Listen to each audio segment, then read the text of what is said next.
Hey, look, nobody said it had to be pretty. There's no rules about how pretty a win has to be. A win is a win, and we will gladly take it. Let's talk about it all today on Locked On Tigers. You are Locked On Tigers, your daily Detroit Tigers podcast. Part of the Locked On Podcast Network, your team every day.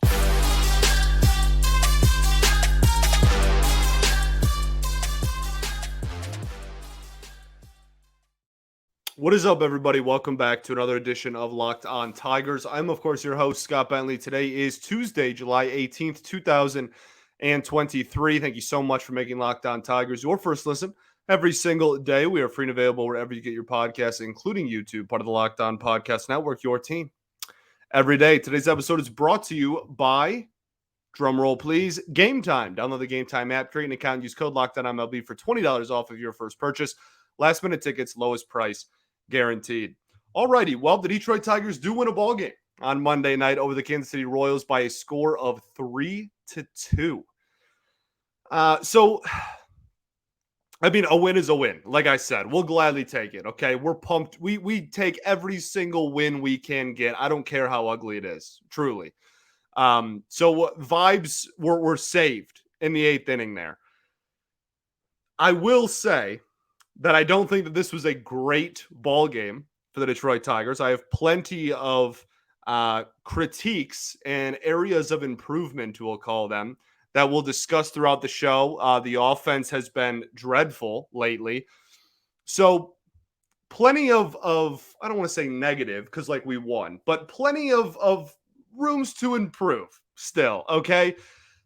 The fascinating part to me, and I was thinking about this after we had taken the lead, and I was just there was stats flying around and whatnot online about where the Tigers currently stand, and it's so fascinating to me that they're at a point right now where pretty much whatever narrative you want to be a part of, you can find numbers to support.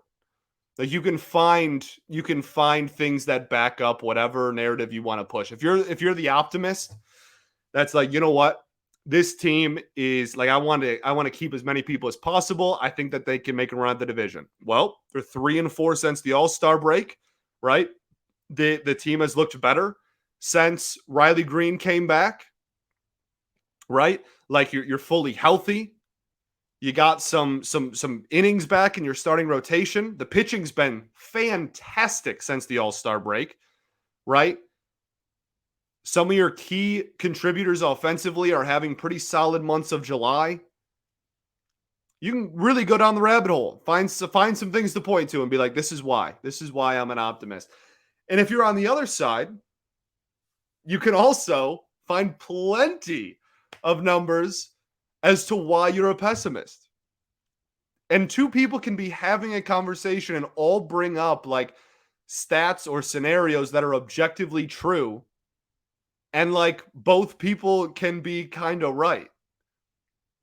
Like this team's after this win, 9 games under 500 still, right? Like no one thinks they're world beaters. But it's just so fascinating to me that there really is things to support like either side of the aisle.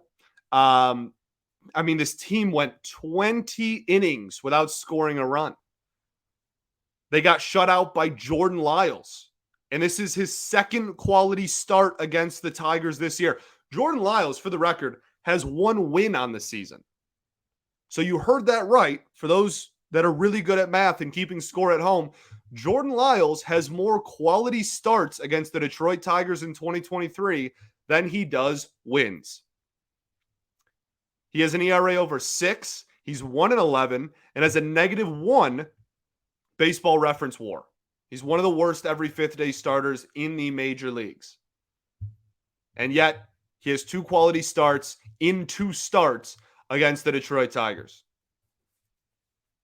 And we've seen this time and time again. And this is why I'm more on the the Debbie Downer, the pessimist side of things, just because it's really hard. It's really hard for me to just erase the first 7 innings of this game and only look at the fact that they got a win. I admire that greatly. I really wish that that's how my brain worked. I really do. I really admire that and appreciate that mindset.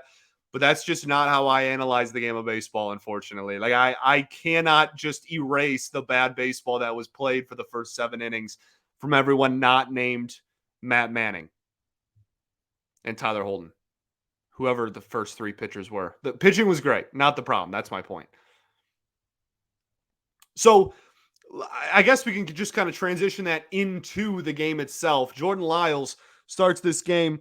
I mean, he had a good pitch mix. Like, I will give him that. He had a good pitch mix. I thought the changeup specifically was actually an effective pitch. Like, user error aside, I feel like that was actually a pretty effective pitch tonight. That all being said, you had plenty of hittable pitches. And I want to talk about the approach because that's something that we talked about a little bit. I don't even know what episode. All the episodes just mixed together at this point when you do it every day. But we had talked somewhat recently about the Tigers' approach at the plate and how, they have shown the ability to have good approaches and good results against good pitchers. If you think back to the Spencer Strider game, right, where they had a couple of home runs. I think they had 2 home runs in an inning. Was it Eric Haas and Miguel Cabrera? Were those the home runs in that game? Wow. That might be both of their most recent homers. I don't know. Definitely is for Miggy. But regardless, like in that start, right, the game plan, the Tigers did their homework and knew this dude is going to throw fastballs early and often. That was very clearly the game plan the first 2 innings or the first time through the order or whatever. And he made an adjustment and was able to go a little bit further and not get completely rocked because of it. He just stopped throwing the fastball first pitch. But the first time through the lineup, that's all he did. And the Tigers destroyed the baseball. They were crushing one of the best pitchers in the league, right? Couple of homers in the first 3 innings. And they were all on fastballs that the Tigers were just sitting on early in counts. And so it's great. You're doing your homework. That's awesome. I feel like that was what they attempted to emulate in this game and just completely failed. They were like, you know what? Jordan Lyles, look at his numbers. This is nothing. I'm sure they did homework on like his repertoire and what he's going to offer them at certain counts and whatnot. But felt like the approach was go up there and try and attack him early. Try and swing early in counts. And for the first 2 times through the lineup, that was a disaster. And it didn't work at all. Lyles' final line, 6 innings, 3 hits, no earned runs, 1 walk, 4 Ks. 4 base runners in 6 innings against a guy who has a -1 WAR and a 6.5 ERA going into this ballgame. And again, only 4 Ks. Like, it's not like they 12 swinging strikes, I think, 12 whiffs. Like, it's not like they got dismantled and just were swinging through everything. But especially the first time through the lineup, I think he had like an 8-pitch first inning. McKinstry, Green, Torkelson. Like, it's just, it was all just let's swing early, and they missed the barrel of the bat every single time. And it was just routine.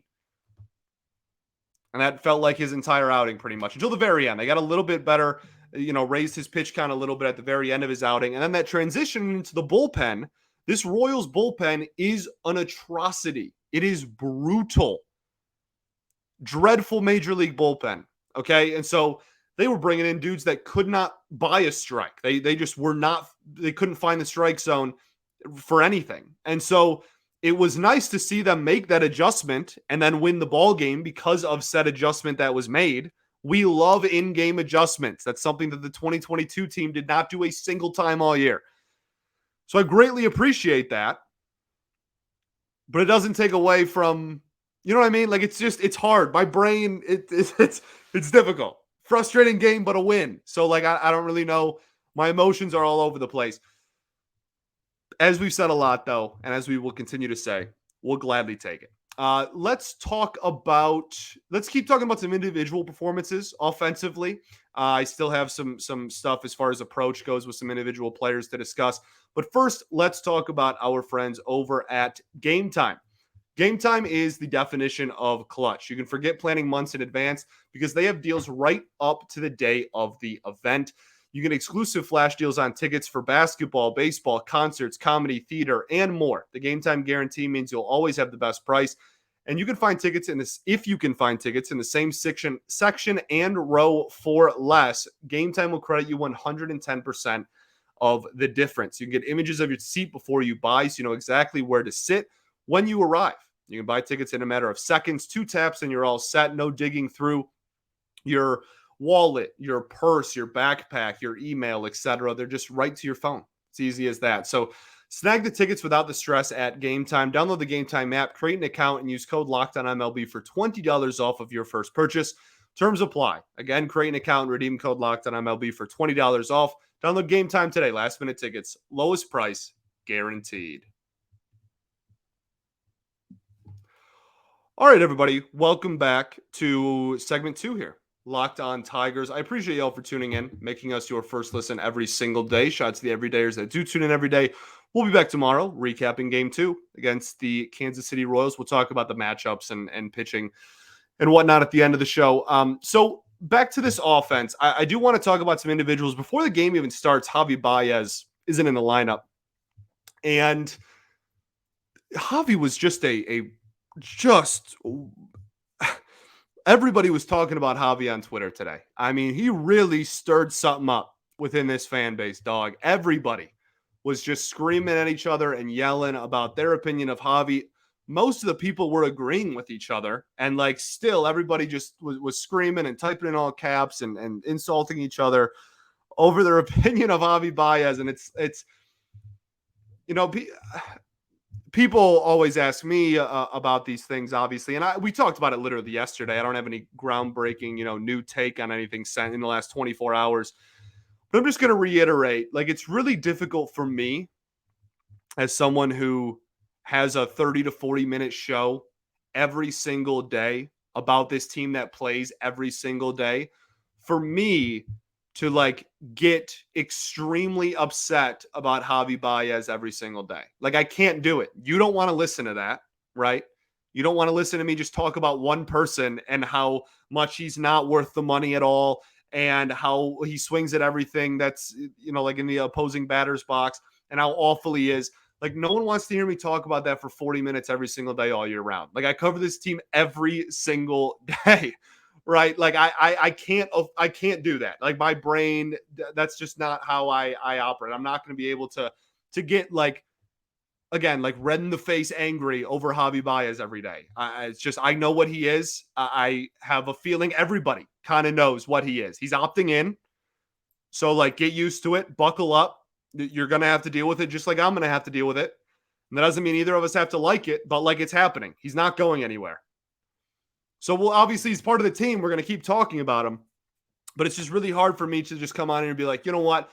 First 15 minutes of the show every day, let's just complain about Javy Baez. Like, I can't. I'm not going to do that. Okay? We're all very aware of what he is at this point. So he gets the day off. And to his credit, he really faced the media head on. It was just like, I haven't been good. And cited the fact that he hasn't been hitting fastballs well. Which is objectively true. He has a sub 200 average against fastballs on the year. Fastballs in the zone, he hasn't even hit well. And we talked about on yesterday's show, we talked about his inability to get barrels and how I would gladly take the old approach where he struck out a boatload more than he already does if it meant that he got the power back. And that the biggest reason for that is he used to crush fastballs. And now he just doesn't. The only pitch that he can turn on is sliders low and in. So I'm glad that he knows what he needs to improve on and address at least, right? It's nice to hear that he knows what adjustments he needs to make, but a day off and him realizing that does not give me some sort of crazy confidence that that's going to happen now in the same breath. So I stand in the same place I have like all season and yesterday when we talked about him. I'm in the exact same place I was yesterday with him. Nothing changed. We'll see what happens, I guess, but I'm not expecting anything different. I don't think you should either. That I was going to say something else about Javy. We'll move on. So as far as individual performances in this game, I mean, Zach McKinstry, I guess in the same light as Javy Baez, I don't want to come on here and just say the exact same thing about Zach McKinstry every game. Like, he went 0 for 4 with 2 Ks. He has an OPS of 682 now. Like, but I don't want to come on here and every single day just be like, hey, like, It's because every single strikeout is either a curveball that bounces on home plate or a fastball at his eyes, and he swings at all of them. And he has all year. We've been talking about that since like early June, maybe even late May. I'd have to go back and figure out when the first time we addressed that on the show. But like I say that often, and I don't just want to come on here and give the same analysis every day, but it's as simple as that with McKinstry. That's all it's been all year. And like, not that he's not trying to make adjustments. I'm sure he is, just like I'm sure Javy is. But like, it's the same. It's literally both of the strikeouts in this game. Fastball at his eyes, curveball that bounced on home plate. Like it's the same thing every day. I don't know what else to say, really. So like, there you go, I guess. Riley Green hit by pitch. The one thing, all three were ground balls in this game. I'm not trying to like throw this out there in the sense of like to scare people or be like, oh my goodness, he's going to turn back into the 65% ground ball rate guy he was, last year and in the first 6 weeks of this year. I think that ship has sailed. I really do. I think he's made it. He has a home run to the pull side since coming back from injury. Like, it's obviously not, but just something I noticed and that I hope is kind of adjusted accordingly and quickly. He didn't play baseball for like 6 weeks. We'll give him the benefit of the doubt there. Kerry Carpenter continues to be a dog. Spencer Torkelson, the walk was nice. The strikeout was not. I didn't think his at-bats were like awful in this game, relatively speaking. Nick Maton, 0 for 4 with 2 Ks. Is his only hit since coming back from the IL the home run on the slider in his first game back? I think so. And he didn't play in one of the games, so it's not like he has like 16 at-bats again already or anything like that. But yeah, his only hit since returning from the IL is that. And he's not, I don't think he's walked, which is like weird because that was like the one thing he could do beforehand. Very small sample size. We'll see how he does. But my biggest thing, and people laughed at me because I tweeted out and then he immediately hit a homer. So like rightfully so, that's objectively funny. But like, I didn't think he looked too much different in Toledo. And like, it's hard for me to believe. I would love to be proven wrong. I love Nick Maton. And I think he has potential just because of how good his at-bats are, even given the fact that he has a 160 average. He still works counts. I think that's a really good skill to have. But it's hard for me to believe that, like, what was it, 11 games? Was it 11 or 18? It was certainly less than 20 games in Toledo, just like fixed all of his problems. That's really hard for me to believe. So we'll keep an eye on it, see how he continues to develop. Akil Baddoo. Let's talk defense really quick. Baddoo had a couple of hits in this game, hit the ball hard, but it was on the ground. Well, the double was elevated, I guess, to his credit. So yeah, fine at bats. The thing about Baddoo is a lot of his value comes, again, in drawing walks. He draws walks at one of the highest clips literally in all of baseball right now. So like, props to him. I don't think he's a qualified hitter, but like, points remains. Very high walk rate. It's just a matter of more consistent power, really. Like, I'll take a 227 average, as weird as that sounds, with his ridiculously high walk rate if it meant he was slugging like well over 400 consistently. Like, I don't even need like a 450 or anything. If he's slugging like 415, that's going to put his OPS in the like mid 700s and be about a league average hitter when it's all said and done with how often he walks. So that's just what I need to see out of him. And then Eric Haas continues to struggle. 204 average, 537 OPS. Somebody asked this earlier during the All-Star break, rather, if the Tigers could buy and sell at the same time. I don't want to go down this rabbit hole too much because I want to talk about this game more. But I think if they were, it would be at the catcher position. Like, if they were to bring in someone who doesn't fit the mold 100% of like young controllable bat necessarily, if there was any position on the diamond that they were to bring in that wouldn't fit that, it would be, we just need a backup catcher that's a better option than what we've been putting out there, because Hossy's had a really rough year. So let's talk about the defense. Okay, we'll do that right after this.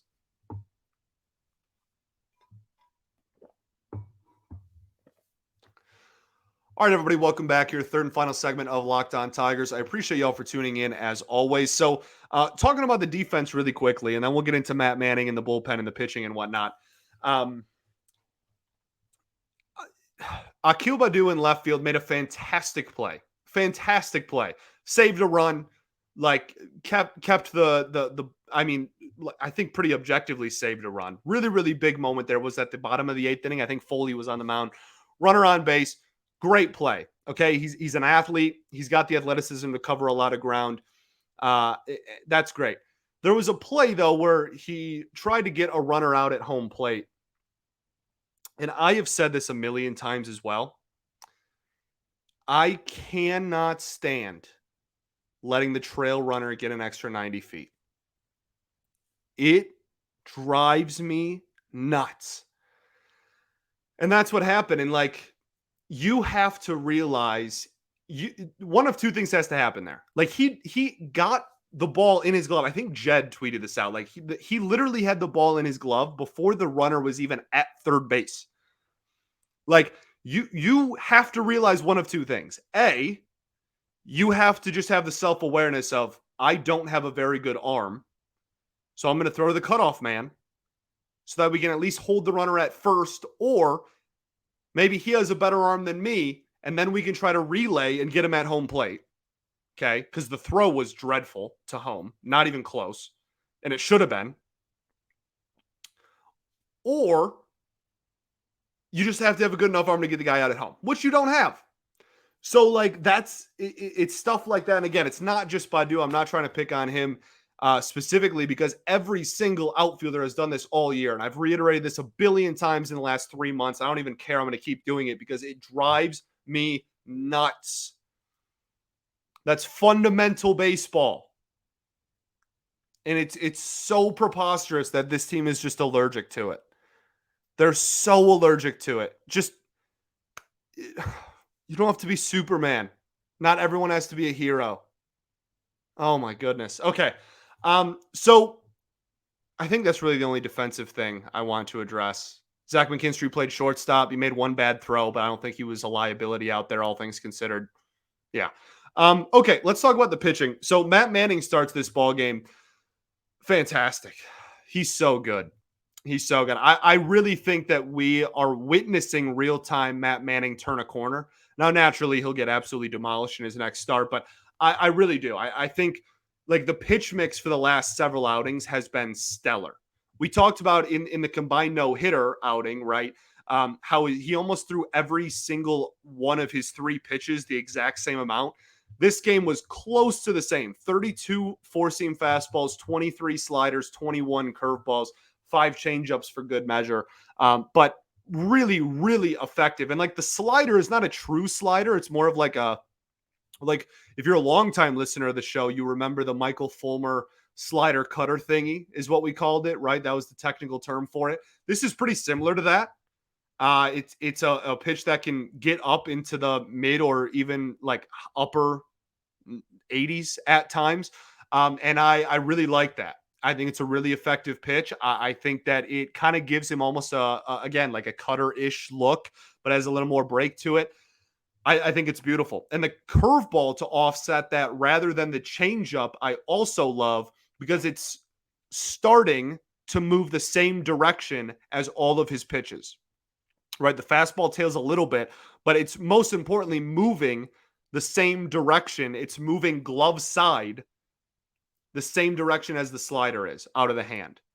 And it just is, a lot more loopy and will dive in front of the plate instead. So I'm loving what I'm seeing out of him. He's a fastball first guy. Do not get it twisted. Like, this is a dude who we've talked about it a lot on this show, but I feel like still like it's not talked about enough throughout like the baseball world. Matt Manning's fastball is a legitimate weapon. Like, it is legitimately one of the better fastballs in the game of baseball. And that's not like me exaggerating. Like, that is legitimate. Like, there are a ton of analytics to support that.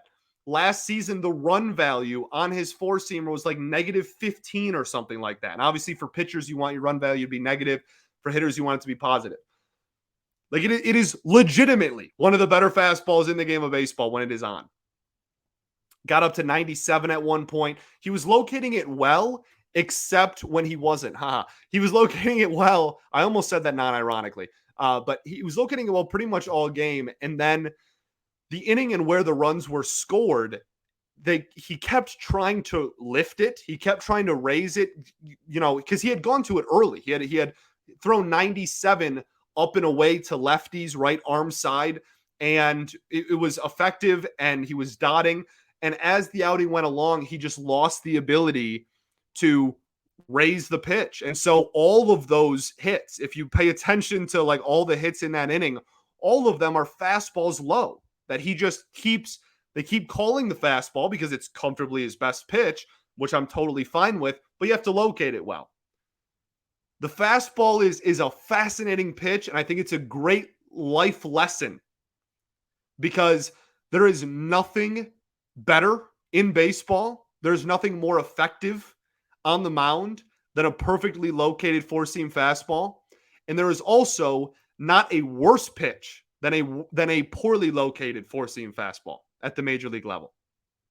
And so it all comes down to that, that's Captain Obvious statement. Like, it all comes down to command, but like for him, he has such a good fastball.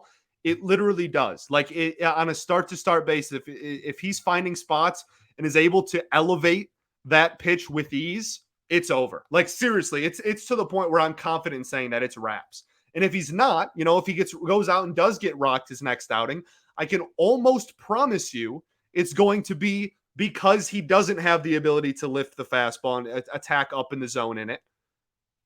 And it's not an effective pitch, because that's where he's going to live or die on a start-to-start basis with how effective that pitch specifically is. That being said, you can't just throw it 85, 90% of the time. And the fact that he has developed two legitimate secondary pitches, wow, something I never thought I'd say. Matt Manning has two legitimate secondary pitches. Like I sound really hype on him, but like I am. Like I seriously think that we're watching Matt Manning turn a corner. And that's awesome. As far as the bullpen goes, Tyler Holton continues to do Tyler Holton things. One hit, one walk, I guess, but a strikeout gets out of it without giving up any runs. Brennan White, 2/3 of an inning of perfect baseball with a strikeout. His slider is so nasty, and it's all about just he scares me sometimes because it's disgusting. It's one of the nastiest sliders I've literally ever seen. And when it's low and away, it's lethal. But every once in a while, it'll creep back into the strike zone. It'll be like right down the middle, low, but like, right over the heart of the plate if you're talking latitude, longitude. So like, he scares me sometimes, but I love him. I really do. I think he's got a bright future. Jason Foley, dog, all dog. One hit, one walk, one strikeout.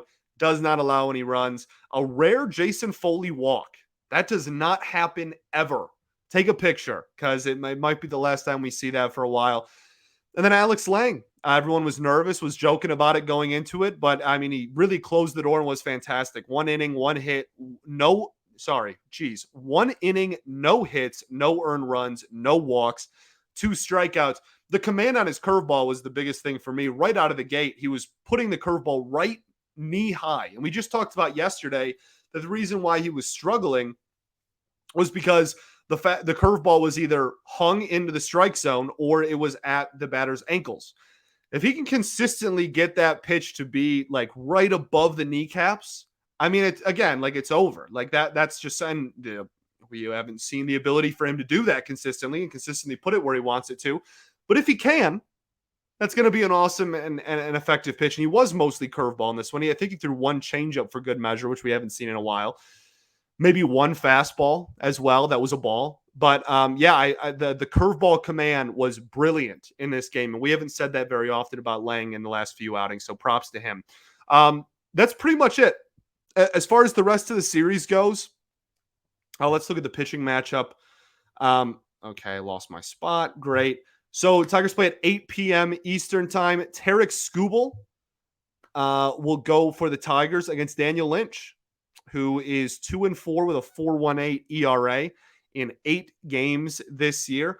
I mean, certainly when you look at the Royals pitching staff, Lynch is certainly not one of the worst pitchers on this staff, but like you just got shut out by probably the worst pitcher on this staff. So like, I don't know. I'm excited to see Tarek though. I still wouldn't expect him to go really deep into the ball game. I think they're really gonna be, keep the training wheels on for a while as far as he goes. But yeah, I'm excited. I'm keep winning. Just find a way. Again, there's nothing that says it has to be pretty. Just keep finding a way. I really feel like when I was on that Javy Baez monologue there that there was something else I wanted to say about him. And it's been in the back of my brain this whole time, and I can't remember what I did want to say about him. The defense we've talked about, the fastball stuff we've talked about. Yeah, whatever. Okay, I think that's everything. Thanks for making Locked On Tigers your first listen every single day. We're free and available wherever you get your podcasts, including YouTube. Part of the Locked On Podcast Network, your team every day. We'll be back tomorrow recapping this ball game. Tarek Skubal against Daniel Lynch. Go win, man. You want people to believe. You want people to jump on board. You want to, give a little bit of pressure to the front office about who to trade and who not to trade. You keep winning freaking ball games. All right? All right. Peace and love. Going to therapy's dope. I'll catch you all tomorrow, baby. Go Tigers.